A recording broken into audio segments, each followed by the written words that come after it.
Welcome to चित्त शक्ति। बहुत बार आपने रिलेशनशिप में ऐसा देखा होगा या आपने सहा होगा, है ना। हो सकता है अभी भी आप सह रहे हो इस तरह की कोई चीज। होता क्या है, एक पार्टनर, देखिए दो पार्टनर्स हैं, दोनों पार्टनर्स के टेम्परामेंट्स डिफरेंट है, अलग अलग है। एक पार्टनर अपनी बात को बहुत पोलाइटली रखते हैं, ठीक है, नंबर ए। दूसरे पार्टनर, पार्टनर बी, उनका थोड़ा सा इस तरह का व्यवहार है कि वो खुल के थोड़ा तेज बोलते हैं और अपनी सारी फीलिंग्स को बाहर रख देते हैं। आप मेरी बात को समझ पा रहे हैं। अब पार्टनर ए जो है, जो थोड़ा कम बोलते हैं, थोड़ा रिजर्व नेचर के हैं, ऐसा बिल्कुल नहीं कि वो लाइवली नहीं है, सब कुछ बढ़िया है, बट थोड़ा रिजर्व नेचर के, जिनको हम आम भाषा में इंट्रोवर्ट्स बोलते हैं, ठीक है। अब होता क्या है कि वो जो पार्टनर हैं अपने मन की बात डेफिनेटली बोलते हैं, और कई बार क्या होता है कि वो सैंडविच टेक्निक का यूज़ करते हैं, और एक जिसे कहते हैं ना, एक बहुत बड़ी बात, एक बड़ी न्यूज़ ब्रेक कर देते हैं अपने उन शब्दों में। ये एक आर्ट है, बहुत अच्छी आर्ट है, बहुत अच्छा आर्टिकुलेशन है, बहुत अच्छी बात है। लेकिन हमें ये नहीं भूलना होगा कि उसका जो एसेंस है वो तो लॉस्ट नहीं होता है, वो खोता नहीं है। तो प्रॉब्लम ये आती है कि जब पार्टनर बी, जो कि एक्सट्रोवर्ट है, उस बात को सुनते हैं तो वो तो एक्सप्रेस करते हैं अपनी तरीके से, तेजी से बोलेंगे या जो भी है, क्योंकि वो बोलते हैं, है ना, वो खुलकर एक्सप्रेस करते हैं। तो पार्टनर ए बोलते हैं कि हमने तो बिल्कुल बहुत अच्छे से बोला, हम तो नाराज नहीं हुए, मैं तो इतने प्यार से बोल रहे हैं, हम तो ये आप कैसे बात कर रहे हैं।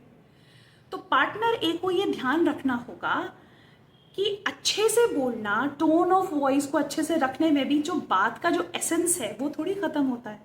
आपने बात तो वो बोली है ना जिससे पार्टनर बी के ऊपर इफेक्ट पड़ रहा है, तो ये नहीं हो सकता।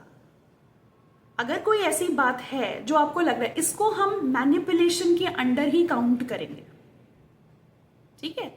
सो वो मैटर बिल्कुल सेपरेट है कि आपने ट्रांसपेरेंसी रखी, ये किया, वो किया, वो एक सेपरेट मैटर है। हम यहाँ पर बात कर रहे हैं, कपल्स में अक्सर ये प्रॉब्लम होती है कि एक इंडिविजुअल ये बोलता है कि मैंने तो बहुत अच्छे से बात करी, और दूसरा इंडिविजुअल बोलता है कि भाई इन्होंने जो है मुझे ऐसी बात बताई, तो मैं क्या नहीं बोलता या नहीं बोलती, ठीक है।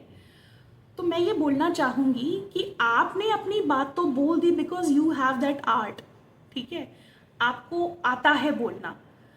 और जो एक्सट्रोवर्ट है, आपके जो पार्टनर भी हैं, वो भी तो उस बात की एसेंस को एक्सप्रेस करेंगे, तो आपको उनको भी सुनना होगा।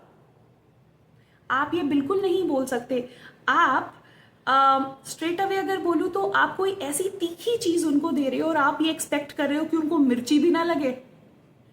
पॉसिबल है? नहीं पॉसिबल है। तो आपके पार्टनर तो एक्सप्रेस करेंगे ही उसको, तो आपको उस चीज को एक्सेप्ट करना होगा। ये आपकी अच्छी बात है कि आप इस तरीके से बोल रहे हैं, लेकिन आपने जो बात की पैकेजिंग की है और बीच में जो असली कंटेंट है, जैसे ही उनको वो समझ में आएगा तो वो अपने तरीके से जरूर रिएक्ट करेंगे। एंड मैं आपको ये बात बता दूं, सबसे हेल्दी वे है ये रिएक्ट करने का। अगर वो ऐसे रिएक्ट नहीं करते हैं, पार्टनर बी, पार्टनर जो एक्सट्रोवर्ट है, तब प्रॉब्लम है। अगर वो ऐसे रिएक्ट कर रहे हैं तो आप सेफ हैं, इसका मतलब। आपको आई होप मैं क्या कन्वे करना चाह रही हूँ आप लोग समझ गए होंगे, ठीक है। सो इस चीज का आपको ध्यान रखना है, और इन सब चीजों से मिसअंडरस्टैंडिंग नहीं क्रिएट करनी है। दोनों ही पार्टनर्स को अपना अपना टेम्परामेंट और अपना अपना नेचर पता होना चाहिए, और इसके लिए ज्यादा से ज्यादा कम्युनिकेशन करें। एक रिश्ते में जितने ज्यादा तनाव आते हैं, जितने ज्यादा बैरियर्स आते हैं, और आप उनको जितनी बार सॉल्व करते जाते हो, उतना ही आपका रिश्ता ऊंचा ऊंचा ऊंचा, इवॉल्व इवॉल्व इवॉल्व, गहरा, डीप डीप डीप होता जाता है। ये रियलिटी है। सो अपने रिश्ते का रखें ध्यान, और अपना भी रखें ध्यान। Take care.